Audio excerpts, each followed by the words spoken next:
kan? Betul. Ui, Betul. semalam cik, saya nak tanya cik mana cik? Kawe. Kawe ni di Seven sini ni kawe. Kawe ni anak jati Kelate, boh. Kawe orang Kelate. Kampung kawe tu kalau demo nak tahu tu belah-belah Rata Paje.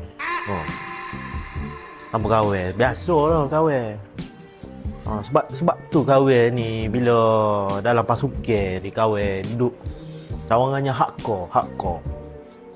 Sebab kawe memang dibesarkan di tempat yang hardcore, boh. Oh. Kawe tu gangster-gangster mafia sial. Biasa jumpa. Biasa. Lepak stable. Oh. Tapi kawe lepak stable tu kawe bukan jadi orang jahat. Tak ada.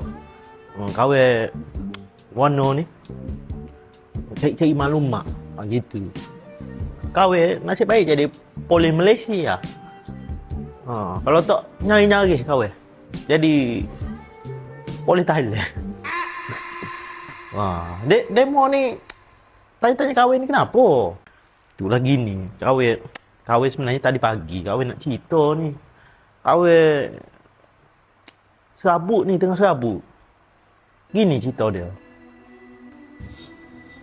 Pagi tadi kawe buat habis sebuah dengan tim kawe. Kawe ni kalau buat sebuah memang ada kejayaan.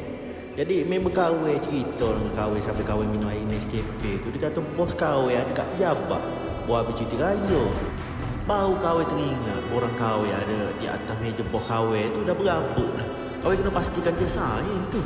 Jadi kawe tak tunggu lama, kawe berlari. Kawe tinggalkan sahabat-sahabat kawe kok kopel-kopel TBK tu.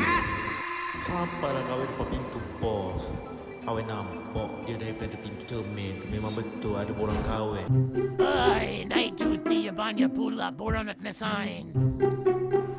Ini borang Seman Kelantan ni. Ay, nak kena chop lah. Borang kawe tu. Hey, time nak guna time tu dah hilang chop ni. Time tak guna ada pula.